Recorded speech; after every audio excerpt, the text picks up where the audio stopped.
ನಮಸ್ತೆ ಸ್ನೇಹಿತರೆ, ಕವಿತಾ ಫ್ಯಾಷನ್ ಲೋಕಕ್ಕೆ ಸ್ವಾಗತ. ಎಲ್ಲರೂ ಹೇಗಿದ್ದೀರಾ? ಎಲ್ಲ ಚೆನ್ನಾಗಿದ್ದೀರಾ ಅಂದ್ಕೊಂಡು ಇವತ್ತಿನ ವಿಡಿಯೋ ಮಾಡ್ತಾಯಿದ್ದೀನಿ. ಇವತ್ತಿನ ವಿಡಿಯೋದಲ್ಲಿ ಪ್ಯಾಚ್ ವರ್ಕ್ ಡಿಸೈನು ಈ ಕಸ್ಟಮರ್ 2 ಬ್ಲೌಸ್ ಕೊಟ್ಟಿದ್ದಾರೆ. ನನಗೆ ಪ್ಯಾಚ್ ವರ್ಕ್ ಡಿಸೈನ್ ಮಾಡಿಸ್ಕೊಂಡು ಬನ್ನಿ ಅಂತ ಕೊಟ್ಟಿದ್ದಾರೆ. ಇವ್ರದ್ದು ಬ್ಲೌಸ್ನ ಉದ್ದ ಬಂದು 13 ಇಂಚ್ ಇರುತ್ತೆ. ನೆಕ್ಕಿನ ಅಗಲ ಬಂದು 2 ಕಾಲು ಇರುತ್ತೆ. ಶೋಲ್ಡರ್ ಬಂದು 3 ಇರುತ್ತೆ.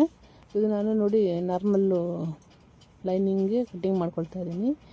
ಇದು ಸ್ಯಾರಿ ಬಂದು ಗ್ರೀನ್ ಕಲರ್ ಇದೆ. ಬ್ಲೌಸ್ ಪೀಸ್ ಬಂದು ಒಂಥರ ಬ್ಲೂ ಶೇಡಲ್ಲಿದೆ. ಇದು ಬ್ಲೂ ಶೇಡಲ್ಲಿ ಈ ಕಸ್ಟಮರು ನನಗೆ ಡಿಸೈನ್ಸು ಅವರೇ ಸಹ ತೋರಿಸಿದ್ರು. ನಮಗೆ ಇದೇ ಥರ ಡಿಸೈನ್ ಬೇಕು, ಈ ಥರನೇ ಮಾಡಿಕೊಡಿ ಅಂತ ಹೇಳಿದರು. ನೋಡಿ ಅದೇ ಥರನೇ ಮಾಡ್ತಾಯಿದ್ದೀನಿ. ಈ ಕಸ್ಟಮರು ನಮಗೆ ಅಂದರೆ ಇವರ ರಿಲೇಷನ್ ಅವ್ರಿಗೆ ನಾನು ಫಸ್ಟು ಸ್ಟಿಚ್ ಮಾಡಿ ಕೊಟ್ಟಿದ್ದೆ. ಆ ಕಸ್ಟಮರೇ ನನಗೆ ಈಗ ಒಂದು 3 ಜನ ಕಸ್ಟಮರ್ನ ತೊಗೊಂಡು ಬಂದಿದ್ದಾರೆ. ನಾವು ಮಾಡೋ ಕೆಲಸ ಕರೆಕ್ಟಾಗಿ ಕ್ಲೀನಾಗಿ ಇದ್ದರೆ, ಕರೆಕ್ಟಾಗಿರಬೇಕು, ಕ್ಲೀನಾಗಿರಬೇಕು. ಸ್ವಲ್ಪ ಅಮೌಂಟೂ ಅಷ್ಟೇ ಹೆಚ್ಚು ಕಮ್ಮಿ ಇದ್ದರೆ ಕಸ್ಟಮರು ಬರ್ತಾರೆ. ಅಂದರೆ ಇವರು ರಾಜ್ನೂರು ಕಡೆಯವರು. ಇವರು ಅವ್ರಿಗೆ ಫ್ರೆಂಡಿಗೆ ಒಬ್ಬರಿಗೆ ಬಟ್ಟೆ ಸ್ಟಿಚ್ ಮಾಡಿ ಕೊಟ್ಟಿದ್ದೆ. ಆಮೇಲೆ ಅವರೇ ಈ ಕಸ್ಟಮರ್ನು ಸಹ ತೊಗೊಂಡು ಬಂದಿದ್ದರು. ಇವರು ಆವಾಗಲೇ ನನ್ನ ಹತ್ರ ಒಂದು 3-4 ಸತಿ ಬ್ಲೌಸ್ ಸ್ಟಿಚ್ ಮಾಡಿಸ್ಕೊಂಡಿದ್ದಾರೆ. ನೋಡಿ, ಇದು ನಾನು 2 ಇಂಚಿಗೆ ಸ್ಯಾರಿ ಯಾವ ಕಲರ್ ಇದೆಯೋ ಆ ಪೀಸ್ನ ಸ್ಯಾರಿಲಿ ಕಟ್ ಮಾಡ್ಕೊಂಡಿರ್ತೀನಿ. ಕಟ್ ಮಾಡ್ಕೊಂಡು 2 ಇಂಚಿಗೆ ಉದ್ದ ಅಗಲ ಎಲ್ಲ 2 ಇಂಚಿಗೆ ಕಟ್ ಮಾಡಿ ಇಟ್ಕೊಂಡಿದ್ದೀನಿ. ಕಟ್ ಮಾಡಿ ಇಟ್ಕೊಂಡು ನೋಡಿ ಜಾಯಿಂಟ್ ಮಾಡ್ಕೊಂಡಿದ್ದೀನಿ. ನಾನು ಲೈನಿಂಗ್ ಪೀಸ್ಗೆ ಜಾಯಿಂಟ್ ಮಾಡ್ಕೊಂಡಿದ್ದೀನಿ. ಇದ್ರ ಮೇಲೆ ಲೇಸ್ ಬರೋದ್ರಿಂದ ನಾನು ಲೈನಿಂಗ್ ಪೀಸ್ಗೆ ಜಾಯಿಂಟ್ ಮಾಡಿಕೊಂಡು ಅದನ್ನು ಬ್ಲೌಸ್ ಪೀಸ್ ಮೇಲೇ ಇಟ್ಕೊಂಡು ಸ್ಟಿಚಿಂಗ್ ಹಾಕ್ಕೊಳ್ತಾ ಇದ್ದೀನಿ. 2 ಸಲ ಸ್ಟಿಚಿಂಗ್ ಹಾಕ್ಕೊಳ್ತಾ ಇದ್ದೀನಿ. ಒಂದು ಸತಿ ಹಾಗೆ ಹಾಕ್ಕೊಂಡೆ, ಅದು ಸ್ವಲ್ಪ ಕಚ್ಚೆ ಎಲ್ಲ ಕಾಣಿಸ್ತಾ ಇತ್ತು ಅಂದ್ಬಿಟ್ಟು ಕ್ಲೀನಾಗಿ ಇನ್ನೊಂದು ಸತಿ ಸ್ಟಿಚಿಂಗ್ ಮಾಡಿಕೊಂಡೆ. ಸ್ಟಿಚಿಂಗ್ ಮಾಡಿಕೊಂಡು ನೋಡಿ ಡೈರೆಕ್ಟಾಗಿ ನಾನು ಲೈನಿಂಗ್ನ ಮತ್ತು ಬ್ಲೌಸ್ ಪೀಸ್ನ ಸೀದಾ ಫೋಲ್ಡ್ ಮಾಡಿಕೊಂಡು ಡಿಸೈನು ಅಂದರೆ ಒಳಗೆ ಬರೋಂಗಿಲ್ಲ, ಡಿಸೈನು ಹೊರಗಡೆ ಬರಬೇಕು, ಆ ಥರ ಇದು ಮಾಡ್ಕೋಬೇಕು ಸ್ಟಿಚಿಂಗು. ನೋಡಿ ಈಗೆಲ್ಲ ಸ್ಟಿಚಿಂಗ್ ಎಲ್ಲ ಲೈನಿಂಗ್ ಎಲ್ಲ ಅಟ್ಯಾಚ್ ಮಾಡ್ಕೊಳ್ತಾ ಇದ್ದೀನಿ. ಇದು ನಾವು ಲೈನಿಂಗ್ ಅಟ್ಯಾಚ್ ಮಾಡ್ಕೊಳ್ಬೇಕಾದ್ರೆ ಈಚೆ ಕಡೆ ಹಾಕ್ಕೊಳ್ಬಾರ್ದು. ನಾವು ಡೈಮಂಡ್ ಶೇಪಲ್ಲಿ ಕಟ್ ಮಾಡಿರ್ತಿಲ್ಲ, ಅದನ್ನು ಒಳಗಡೆ ಅಟ್ಯಾಚ್ ಮಾಡಿಕೊಂಡ್ರೆ ಅದು ಈಚೆ ಕಡೆಗೆ ಈ ಥರ ಬರುತ್ತೆ ಡಿಸೈನ್. ಇದು ನೋಡಿ ಫುಲ್ಲು ರೆಡಿ ಎಲ್ಲ ಆದಮೇಲೆ ಈ ಥರ ಬರುತ್ತೆ. ಇದು ತುಂಬ ಸಿಂಪಲ್ಲಾಗಿ ಮಾಡ್ಬೋದು. ಇದು ನೋಡಿ ಹಿಂದೆ ಡಾಟ್ ಎಲ್ಲನೂ ಇಟ್ಕೊಳ್ತಾ ಇದ್ದೀನಿ. ಕಸ್ಟಮರು ನಮಗೆ ಫೋಟೋ ತೋರಿಸ್ಬೋದು ಇದೇ ಥರ ಡಿಸೈನ್ ಮಾಡಿಕೊಡಿ ಅಂತ ಹೇಳಿದರು. ಅದೇ ಥರ ಡಿಸೈನ್ ಮಾಡಿದ್ದೀನಿ ನಾನು. ಇವಾಗ ಇದಕ್ಕೆ ಕೆಳಗಡೆಗೆ ಬಟ್ಟೆ ಫೋಲ್ಡಿಂಗ್ ಬೇಕಾಗಿತ್ತು, ಅದಕ್ಕೆ ಲೈನಿಂಗ್ ಕಟ್ ಮಾಡಿಕೊಂಡು ಅಟ್ಯಾಚ್ ಮಾಡ್ಕೊಳ್ತಾ ಇದೆ. ತುಂಬ ಸಿಂಪಲ್ಲಾಗಿ ಈಸಿಯಾಗಿ ಯಾರು ಬೇಕಾದ್ರೂ ಮಾಡ್ಕೊಳ್ಬೋದು. ನಾನು ಇದಕ್ಕೆ ಅವರಿಗೆ ನಾರ್ಮಲಾಗಿ ಒಂದು ಪ್ರೈಸ್ ತೊಗೊಳ್ತೀನಿ ಬ್ಲೌಸ್ ಸ್ಟಿಚ್ ಮಾಡೋಕ್ಕೆ. ಅದಕ್ಕಿಂತ 100 ರೂಪೀಸ್ ಎಕ್ಸ್ಟ್ರಾ ತೊಗೊಂಡೆ ನಾನು ಇದಕ್ಕೆ. ಯಾಕಂದರೆ ಇದ್ರ ಕೆಲಸ ಇದೆ. ನಾನು ಬ್ಲೌಸ್ ಸ್ಟಿಚ್ಚಿಂಗು ನಾರ್ಮಲ್ಗೆ ಒಂದು ರೇಟ್ ತೊಗೊಳ್ತೀನಿ. ಮತ್ತು ಈ ಥರ ಏನಾದರೂ ಇದ್ದರೆ ಲೇಸ್ ಎಲ್ಲ ಹಾಕಬೇಕಾದ್ರೆ ರೇಟ್ ತೊಗೊಳ್ತೀನಿ. ನೋಡಿ, ಈ ಲೇಸ್ ಬಂದು 30 ರೂಪಾಯಿ ಮೀಟ್ರ್ ಆಗುತ್ತೆ ಲೇಸ್ ಇದು. ನಾನೀಗ ಅವರಿಗೆ ಬ್ಯಾಕ್ ಸೈಡು ಮತ್ತು ಆ ಥರ ಎಲ್ಲನೂ ಡಾಟೆಲ್ಲ ಇಟ್ಕೊಂಡು ರೆಡಿ ಮಾಡಬೇಕಲ್ವಾ, ಅದಕ್ಕೆ ನಾನು ಸ್ವಲ್ಪ ಅಮೌಂಟ್ 100 ರೂಪೀಸ್ ಎಕ್ಸ್ಟ್ರಾ ತೊಗೊಳ್ತೀನಿ. ಸೇಮ್ ಇದು ಅವ್ರದ್ದೇ ಬ್ಲೌಸ್ ಆಗಿರುತ್ತೆ. ಇದು ಕ್ರೀಮ್ ಕಲರು, ಸೀದಾ ನೋಡಿದ್ರೆ ಕ್ರೀಮ್ ಕಲರ್ ಇದೆ, ಉಲ್ಟಾ ನೋಡಿದ್ರೆ ಪಾಚಿ ಕಲರ್ ಇದೆ. ಈ ಡಿಸೈನ್ ಸಹ ಅವರೇ ತೋರಿಸಿದ್ರು ನನಗೆ. ಇದು ನೆಕ್ಕಿನ ಉದ್ದ ಬಂದು 14 ಇಂಚಿದೆ, ನಾರ್ಮಲ್ 13 ಇದೆ ಅವರಿಗೆ. ಇದು ಬೋಟ್ ನೆಕ್ಕಲ್ಲಿ ಡಿಸೈನ್ ಆಗಿರುತ್ತೆ. ಇದು ಚೆಸ್ಟ್ ಬಂದು 9 ಇಂಚ್ ಇರುತ್ತೆ. ನೋಡಿ, ನಾನು ಲೈನಿಂಗ್ ಪೀಸ್ನೇ ನೆಕ್ ಡಿಸೈನಾಗಿ ಕಟ್ ಮಾಡ್ಕೊಳ್ತಾ ಇದ್ದೀನಿ ನಾನು ಇವಾಗ. ಇದಕ್ಕೆ ನೋಡಿ ಬ್ಲೌಸುಗೆ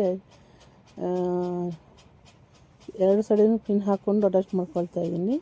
ಇದು ಫಸ್ಟು ನೆಕ್ಕನ್ನ ಹೊಲ್ಕೊಂಡು ಬಿಡ್ತೀನಿ ನಾನು. ನೆಕ್ ಅಂದರೆ ರೌಂಡ್ ಶೇಪ್ ಇರುತ್ತಲ್ವ, ಅದನ್ನು ಹೊಲ್ಕೊಂಡು ಇಟ್ಕೊಳ್ತೀನಿ.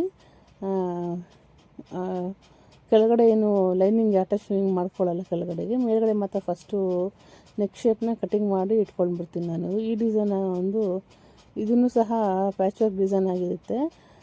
ಇದು ಲೇಯರ್ ಬರುತ್ತೆ ಇದು ಡಿಸೈನ್. ಇದು ನಾನು ನೋಡಿ 2 ಸತಿ ಸ್ಟಿಚಿಂಗ್ ಮಾಡ್ಕೊಳ್ತಾ ಇದ್ದೀನಿ. ಇದು ಅವ್ರಿಗೆ ಸ್ವಲ್ಪ ಬ್ರಾಡಾಗಿ ಬೇಕಿತ್ತು, ಮತ್ತು ಬ್ರಾಡಾಗಿ ಬಂದ್ರೂ ಆ ಬ್ರಾಡನ್ನು ನೆಕ್ಸ್ಟ್ ಈ ಡಿಸೈನು ಕವರ್ ಮಾಡುತ್ತೆ. ಅದರಿಂದ ಸ್ವಲ್ಪ ಬ್ರಾಡಾಗಿ ಬೇರೆ ಅಟ್ಯಾಚ್ ಮಾಡ್ಕೊಳ್ತಾ ಇದ್ದೀನಿ. ಅಟ್ಯಾಚ್ ಮಾಡಿಕೊಂಡು ನೋಡಿ ಕ್ಲೀನಾಗಿ ಅದ್ರ ಮೇಲೆ ಲೈನಿಂಗು ಮತ್ತು ಬ್ಲೌಸ್ ಪೀಸು ಎರಡೂ ಕ್ಲೀನಾಗಿ ಸಮ್ಮಾಗಿ ಮಾಡಿಕೊಂಡು, ಕ್ಲೀನ್ ಒಳಗಡೆ ನ್ಯಾಚುರಲ್ ಹೊಡ್ಕೊಂಡು ಕ್ಲೀನಾಗಿ ಸ್ಟಿಚಿಂಗ್ ಮಾಡ್ಕೊಳ್ತಾ ಇದ್ದೀನಿ. ಸ್ಟಿಚಿಂಗ್ ಮಾಡಿಕೊಂಡು ಬ್ಲೌಸ್ ಪೀಸ್ಗೆ ಲೈನಿಂಗ್ಗೆ ಎಲ್ಲನೂ ಅಟ್ಯಾಚ್ ಮಾಡ್ಕೊಳ್ತಾ ಇದ್ದೀನಿ. ಅಂದರೆ ಪ್ಯಾಚ್ ವರ್ಕ್ ಡಿಸೈನ್ಗಳು ತುಂಬ, ಅಂದರೆ ಈ ಡಿಸೈನ್ಗಳನ್ನ ಹೊಲಿಯೋ ಬದಲು 2 ಬ್ಲೌಸ್ ಹೊಲ್ಕೊಳ್ಬೋದು, ಅಷ್ಟು ಅಷ್ಟು ಕೆಲಸ ಕೊಡ್ತವೆ ಡಿಸೈನ್ಸ್ಗಳು. ಕಸ್ಟಮರ್ಗಳು ಅದನ್ನು ಅರ್ಥನೇ ಮಾಡ್ಕೊಳ್ಳಲ್ಲ. ಏನಾದರೂ ಅಮೌಂಟು ನಾನು ಇದಕ್ಕೆ ಸ್ವಲ್ಪ ಜಾಸ್ತಿನೇ 200 ರುಪೀಸ್ ಎಕ್ಸ್ಟ್ರಾ ಚಾರ್ಜ್ ಮಾಡಿದ್ದೀನಿ. ಯಾಕಂದರೆ ಕೆಲಸ ಇದು ತುಂಬ ಇತ್ತು ಮಾತ್ರ. ಇದಂತೂ ಒಂದು ಸ್ವಲ್ಪ ಜಾಸ್ತಿನೇ ಕೆಲಸ ಟೈಮ್ ಹಿಡಿತು. ಕಸ್ಟಮರ್ಗೆ ಹೇಳಿದ್ರೆ ಏನಿಲ್ಲ ಇದು ಸಿಂಪಲ್ ಡಿಸೈನು ಅಂತ ನಮಗೆ ತಲೆ ತಿಂತಾರೆ. ಏನೂ ಮಾಡೋಕ್ಕಾಗಲ್ಲ. ಹೆಚ್ಚು ಕಮ್ಮಿ ಆದರೂ ನಾನು ಅವ್ರಿಗೆ 200 ರುಪೀಸ್ ಹೇಳಿದ್ದಕ್ಕೆ ಅವರು ಬಾರ್ಗಿನ್ ಮಾಡಿ ಎಲ್ಲ 100 ರುಪೀಸ್ ಮಾತ್ರ ಕೊಟ್ಟೋದ್ರು. ಆದ್ರೂ ಇಸ್ಕೊಂಡು ಕೊಟ್ಟಿದ್ದಾಯಿತು ಐಟಮು. ನೋಡಿ, ನಾನು 2 ಇಂಚಿಗೆ ಕಟ್ಟಿಂಗ್ ಮಾಡ್ಕೊಳ್ತಾ ಇದ್ದೀನಿ. ಕಟ್ಟಿಂಗ್ ಮಾಡಿಕೊಂಡು ಅದನ್ನು ಫೋಲ್ಡಿಂಗ್ ಮಾಡ್ಕೊಳ್ಬೇಕು. ಇದು ಸೀದಾ ಬಂದರೆ ಒಂದು ಕಲರ್ ಬರುತ್ತೆ, ಪಿಂಕ್ ಕಲರ್ ಬರುತ್ತೆ. ಉಲ್ಟಾ ಬಂದರೆ ನೋಡಿ ಈ ಥರ ಗ್ರೀನ್ ಕಲರ್, ಪಾಚಿ ಗ್ರೀನ್ ಕಲರ್ ಬರುತ್ತೆ. ಅವರು ಕಾಂಬಿನೇಷನ್ನು ಅದೇ ಥರನೇ ತೋರಿಸಿದ್ರು. ನಾನು ಸಹ ಅದೇ ಥರನೇ ಮಾಡ್ತಾಯಿದ್ದೀನಿ. ನೋಡಿ ಡಿಸೈನ್ ಇದನ್ನು ಎಲ್ಲ ಒಂದೆರಡು 3 ಪೀಸ್ ಕಟ್ ಮಾಡಿಟ್ಕೊಂಡು ಅದನ್ನೆಲ್ಲ ಕ್ಲೀನಾಗಿ ಅಟ್ಯಾಚ್ ಮಾಡಿಕೊಂಡು ಉಲ್ಟಾ ತಿರುಗಿಸ್ಕೊಳ್ತಾ ಇದ್ದೀನಿ. ಇದು ಸ್ಯಾರಿ ಬ್ಲೌಸ್ ಪೀಸ್ ಮೇಲೆ ಈ ಉಲ್ಟಾ ಕಲರ್ ಇದೆಯಲ್ಲ, ಪಾಚಿ ಗ್ರೀನ್ ಕಲರು, ಆ ಗ್ರೀನ್ ಕಲರೇ ಫ್ಲವರ್ ಇತ್ತು. ಆದ್ದರಿಂದ ನನಗೆ ಬೇರೆ ಬಟ್ಟೆನೂ ತಗೊಳ್ಳೋಕೆ ಏನೂ ಆಗಲಿಲ್ಲ. ಸ್ವಲ್ಪ ಇವರು ಸಣ್ಣ ಇರೋದ್ರಿಂದ ಬಟ್ಟೆನೂ ಜಾಸ್ತಿ ಕೊಟ್ಟಿದ್ರು ಬ್ಲೌಸ್ ಪೀಸು. ಇದರಲ್ಲಿ ಏನಂದರೆ ದಪ್ಪ ಇರೋರಿಗೆ ಬ್ಲೌಸ್ ಪೀಸು ಕಮ್ಮಿ ಕೊಟ್ಬಿಡ್ತಾರೆ. ಈ ಸಣ್ಣ ಇರೋರಿಗೆ ಸ್ವಲ್ಪ ಬಟ್ಟೆ ಜಾಸ್ತಿನೇ ಕೊಟ್ಬಿಡ್ತಾರೆ. ನಾನು ಇದನ್ನು ಒಂದು 2.5 ಇಂಚ್ ಅಷ್ಟಾಗಲಿಕ್ಕೆ ಕಟ್ಟಿಂಗ್ ಮಾಡಿ ಇಟ್ಕೊಳ್ತಾ ಇದ್ದೀನಿ. ಕಟ್ಟಿಂಗ್ ಮಾಡಿಕೊಂಡು ನಾನು ಪೀಸ್ಗೆ ಎಲ್ಲ ಕಿನಾರಿ ಹಾಕಿ ಇಟ್ಕೊಂಡಿದ್ದೆ ನೆಕ್ ಡಿಸೈನ್ಗೆ. ನೋಡಿ ಈ ಥರ ಒಂದೊಂದು ಚೂರು ಒಂದೊಂದು 2 ದಾರ ಗ್ಯಾಪ್ ಇಟ್ಕೊಂಡು ಒಂದೊಂದು 1/4 ಇಂಚಿಗಿಂತ ಕಮ್ಮಿನೇ ಗ್ಯಾಪ್ ಇಟ್ಕೊಂಡು ಈ ಥರ ಈ ಪೀಸ್ನೆಲ್ಲ ಕಟ್ಟಿಂಗ್ ಮಾಡಿ ಇಟ್ಕೊಂಡಿದ್ನಲ್ಲ ಉದ್ದಕ್ಕೆ 2.5 ಇಂಚಿಗೆ, ಅದೆಲ್ಲನೂ ಕ್ಲೀನಾಗಿ ಅಟ್ಯಾಚ್ ಮಾಡ್ಕೊಳ್ತಾ ಇದ್ದೀನಿ. ಇದನ್ನು ಅಂದರೆ ಇದನ್ನು ಉಲ್ಟಾ ಲೈನಿಂಗ್ ಅಟ್ಯಾಚ್ ಮಾಡ್ಕೊಳ್ಬೋದು. ಆದರೆ ಇದೇನಾಗುತ್ತೆ ಅಂದರೆ ಆ ಕೆಳಗಡೆ ರೌಂಡ್ ಶೇಪ್ ಹತ್ರ ಸ್ವಲ್ಪ ಪ್ರಾಬ್ಲಮ್ ಆಗಿಬಿಡುತ್ತೆ. ಮೇಲೆಲ್ಲನೂ ಕರೆಕ್ಟಾಗಿ ಬರುತ್ತೆ, ಸ್ವಲ್ಪ ರೌಂಡ್ ಶೇಪ್ ಹತ್ರ ಪ್ರಾಬ್ಲಮ್ ಆಗುತ್ತೆ. ಆದ್ದರಿಂದ ನಾನು ಏನು ಮಾಡ್ತೀನಿ, ಈ ಥರ ಡಿಸೈನ್ಸ್ ಏನಾದರೂ ಮುಂದೆ ನಾನು ಡೈರೆಕ್ಟಾಗಿ ಇಡ್ತೀನಿ. ಬೇಕಾದ್ರೆ ಆ ಕಚ್ಚೆ ಕಾಣಬಾರ್ದು ಅಂದರೆ ಬೇಕಾದ್ರೆ ಇನ್ನೊಂದು ಲೈನಿಂಗ್ ಬೇಕಾದ್ರೆ ಅಟ್ಯಾಚ್ ಮಾಡ್ಕೊಳ್ಬೋದು. ನೋಡಿ ಫುಲ್ ಈ ಥರ ಬರುತ್ತೆ. ಆ ಕೆಳಗಡೆ ಇದತ್ರ ನೆಕ್ ಹತ್ರ ರೌಂಡ್ ಶೇಪ್ ಹತ್ರ ಸ್ವಲ್ಪ ಚೂರು ಪ್ರಾಬ್ಲಮ್ ಆಗುತ್ತೆ. ಅದರಿಂದ ಇದನ್ನು ನೋಡಿ ಕ್ಲೀನಾಗಿ ಎಲ್ಲ ಮಾಡಿಕೊಂಡು ಆದ್ರೂ ಒಂದು ಪಕ್ಕ ಒಂದು ಅಟ್ಯಾಚ್ ಮಾಡ್ಕೊಳ್ತಾ ಇದ್ದೀನಿ. ನೋಡಿ ಈ ಥರ ಬರುತ್ತೆ ಡಿಸೈನ್. ಇದು ಸೆಂಟ್ರಲ್ಲಿ ಒಂದೊಂದು ಮಣಿ ಇಕ್ಕಿದ್ರೆ ಇನ್ನೂ ಚೆನ್ನಾಗಿ ಕಾಣಿಸುತ್ತೆ. ನೋಡಿ ಈ ಥರ ರೌಂಡ್ ಇಲ್ಲಿ ಕೆಳಗಡೆ ಬರುತ್ತೆ ರೌಂಡ್ ಶೇಪು, ಅಲ್ಲೇ ಒಂದು ಸ್ವಲ್ಪ ಬಟ್ಟೆ ಜಾಸ್ತಿ ಬರೋದು. ಆದ್ದರಿಂದ ಅದನ್ನು ಸ್ವಲ್ಪ ನೋಡಿಕೊಂಡು ಅವಾಯ್ಡ್ ಮಾಡ್ಕೊಳ್ತಾ ಇದ್ದೆ ಇವಾಗೆಲ್ಲನೂ. ನೋಡಿ ಇದೆಲ್ಲನೂ ಸ್ವಲ್ಪ ಅವ್ರಿಗೆ ಗ್ಯಾಪ್ ಬೇಕಿತ್ತು. ಆದ್ದರಿಂದ ನಾನು ನೋಡ್ಬಿಟ್ಟು ಮಾರ್ಕ್ ಮಾಡಿ ನೋಡಿ ಮಾಡಿದೆ, ಕರೆಕ್ಟಾಗಿ ಬಂದಿದೆಯಾ ಇಲ್ವಾ ಅಂತ ನೋಡಿಕೊಂಡು. ನೋಡಿ ಈ ರೌಂಡ್ ಹತ್ರ ಸ್ವಲ್ಪ ಪ್ರಾಬ್ಲಮ್ ಆಯಿತು. ಅದರಿಂದ ಅದಕ್ಕೆ ಚೂರು ಕಟ್ ಮಾಡಿಕೊಂಡು ಅಟ್ಯಾಚ್ ಮಾಡ್ಕೊಳ್ತಾ ಇದ್ದೀನಿ ಇವಾಗ ಇದನ್ನೆಲ್ಲ ನಾನು. ಆಮೇಲೆ ಇದು ಸ್ವಲ್ಪ ಗ್ಯಾಪು ಕಾಣಿಸ್ತಾ ಇಲ್ಲ ಅಂದ್ಬಿಟ್ಟು 1.5 ಇಂಚ್ ಅಗಲ ಮಾಡಿದ್ದೀನಿ. ತಿರ್ಗಿ ಅದನ್ನೆಲ್ಲ ಬಿಚ್ಚಿ 1 ಇಂಚಿಗೆ ಅಟ್ಯಾಚ್ ಮಾಡ್ಕೊಂಡು ನೋಡಿ ಕ್ಲೀನಾಗಿ ತಿರ್ಗಿ ಅಟ್ಯಾಚ್ ಮಾಡ್ಕೊಳ್ತಾ ಇದ್ದೀನಿ. ಅದು ಆ ಕಡೆ ಈ ಕಡೆಗೆ ಸೆಂಟ್ರಿಗೆ ಒಂದು ಮಣಿ ಬರುತ್ತೆ. ಆ ಮಣಿ ಬಂದಾಗ ಏನಾಗುತ್ತೆ, ಗ್ಯಾಪ್ ಸ್ವಲ್ಪ ಕಾಣಬೇಕಾಗಿರೋದ್ರಿಂದ ನಾನು ಅದು ಮೊದಲೇ ಫಸ್ಟು ಸ್ವಲ್ಪ ದೊಡ್ಡದಾಗಿ ಹೊಲ್ಕೊಂಡ್ಬಿಟ್ಟಿದ್ದೆ ನಾನು. ಆಮೇಲೆ ನೋಡಿಕೊಂಡು ಸ್ವಲ್ಪ ಕ್ಲೀನಾಗಿ ಚಿಕ್ಕದಾಗಿ ಹೊಲ್ಕೊಂಡೆ. ಅವಾಗ ಇದಕ್ಕೆ ಡಿಸೈನ್ ಬಂದು ಬ್ಲೌಸ್ ಪೀಸ್ ಬಂದು ಕ್ರೀಮ್ ಕಲರ್ ಇದೆ. ಇದು